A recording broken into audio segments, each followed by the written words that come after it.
Aqui novamente o Arduino, só que com a visão mais detalhada, né? Tá aqui os pinos de todos os pinos de saída, aqui os pinos de entrada, pino de entrada aqui, os pinos de alimentação, né? Então a pinagem do Arduino, independente de qual microprocessador que você está utilizando aqui, se é aquele que pode trocar ou o mais barato, independente. Os pinos são sempre os mesmos, né? As pinagens são sempre as mesmas.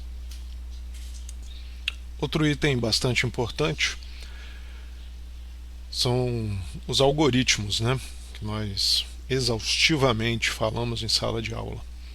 Ou seja, os algoritmos você aplica em qualquer situação da sua vida, inclusive nos microprocessadores, que consiste basicamente em você compor, né, em você juntar todas as suas ações, todas as atividades que você necessita para atingir um determinado objetivo. No caso do nosso exemplo aqui, como trocar uma bateria de celular? Primeiro, você desliga o celular. Segundo, você abre o seu celular. Terceiro, retirar a bateria atual. Quarto, colocar a bateria nova. Quinto, ligar o celular.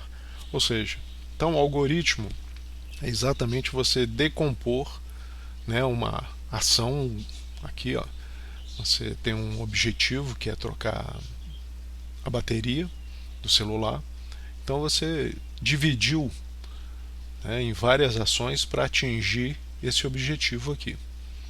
Agora, o interessante do algoritmo é o seguinte: a princípio você olha aqui e fala, mas então isso aqui está perfeito, aí, são 5 passos e estão resolvidas e vai estar resolvida toda a questão, mas não é bem assim, né?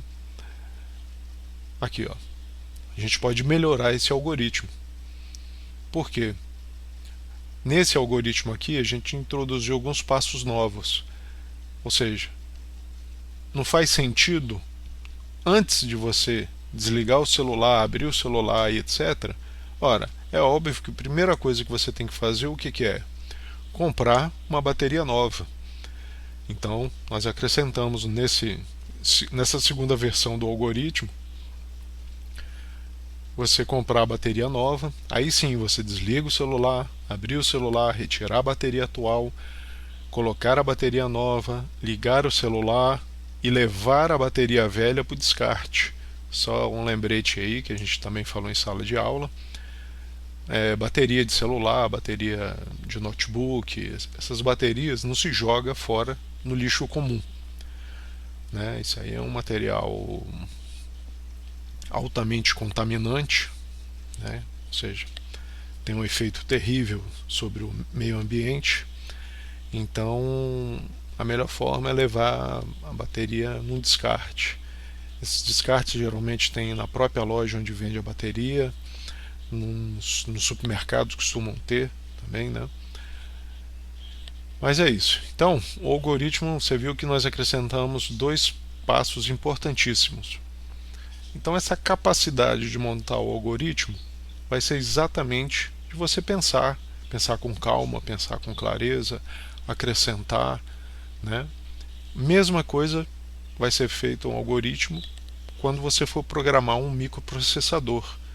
Tá? É da mesma forma. Se você não tiver um planejamento antes, você vai perder muito tempo ou não vai dar certo, né? Vai acabar você confundindo os passos que você precisa fazer e tal. Então é importantíssimo, por isso a gente fez vários algoritmos exatamente para isso, para poder não só a aplicação não é só no microprocessador, mas vocês podem aplicar isso na vida de vocês. Muita coisa que vocês colocarem aqui, montar um algoritmo de uma determinada atividade que vocês fazem, vocês vão acabar descobrindo que essa atividade pode ser feita de uma maneira melhor. E junto com um algoritmo, um conceito importantíssimo são das variáveis, né? Que a gente sempre fez referência na sala de aula como sendo aquela caixa onde você guarda alguma coisa. né? É um local temporário. Como você vai ter, como você pode ter várias caixas, essas caixas precisam de ter um nome, né? E dependendo da linguagem, você ainda tem que definir qual tipo, né? Ou seja, o que você pretende guardar dentro daquela caixa. Em sala de aula a gente fez alguns exemplos mostrando, não, essa caixa aqui é só para guardar nomes, essa outra caixa é só para guardar números, né? Então, esse conceito de variáveis vai ser aplicável em qualquer linguagem de programação que vocês queiram utilizar no futuro. Outro item bastante interessante é o de estruturas condicionais, né? Usando o algoritmo, como a gente fez em sala de aula, as estruturas condicionais são aquelas que você vai ter que tomar alguma decisão, né? Você cria geralmente alguma variável, aqui foi criada a variável idade, e você vai estabelecer comparações e tomar decisões em relação ao que fazer aqui, ó. Se essa variável idade for maior ou igual a 18 anos, então imprime, você já pode obter a habilitação. Ou seja, isso é um algoritmo, é claro, é uma representação, mas isso pode ser convertido para qualquer linguagem. Então, as estruturas condicionais existem em qualquer linguagem de programação. Outra estrutura importantíssima são as estruturas condicionais, né? Dentro do exemplo que a gente viu anteriormente, né, do algoritmo, esse exemplo aqui é um exemplo em linguagem C, e aqui utilizando um fluxograma, né, que a gente também viu durante as aulas. O fluxograma é uma forma diferente, né, de representar um algoritmo.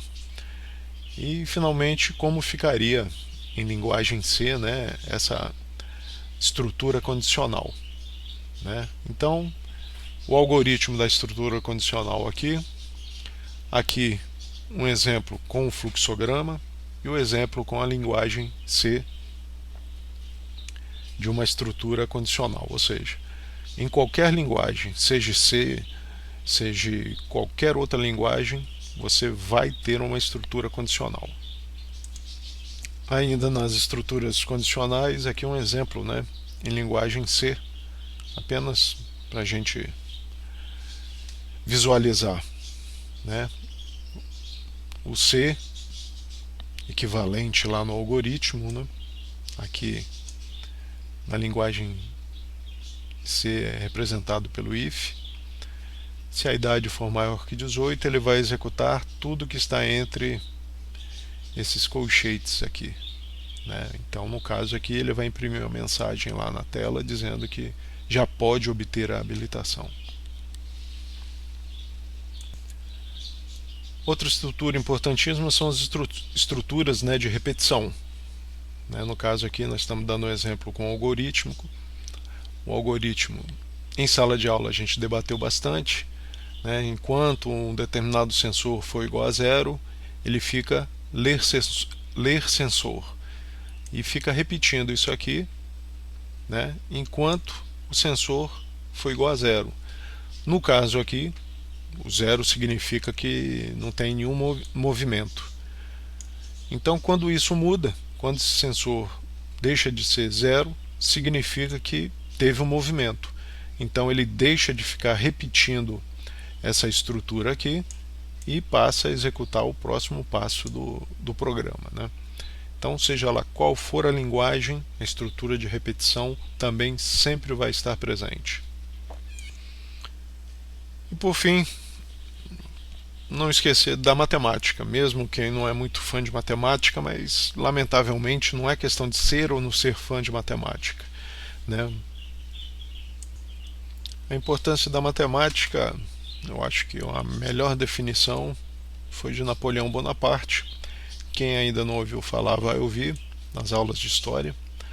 Napoleão Bonaparte, né, que viveu nesse período aqui, ou seja, quase 300 anos, e quase 200 anos, né, 200 e poucos anos. Dizia que o progresso de um povo depende exclusivamente do desenvolvimento da matemática. Isso pode parecer um exagero, mas por quê? Né? Então tá aqui, ó, botei aqui, ó, pois a matemática é a base de todas as ciências e de todas as artes. Então sempre prestar muita atenção, desenvolver a matemática, porque a matemática desenvolve o raciocínio lógico, né? E para você fazer as programações, para você utilizar a robótica, é praticamente raciocínio lógico, é raciocínio sequencial, é saber colocar as ações que você pretende numa ordem lógica, numa sequência lógica. Bem, com isso eu chego aqui ao final dessas considerações finais. Espero que todos sejam felizes, que todos se desenvolvam aí nas áreas que cada um goste, né? Robótica não tem mistério, é bastante estudo, insistência, muito suor, né? E tudo de bom para todos. E espero que a gente se veja aí em algum curso. Até logo.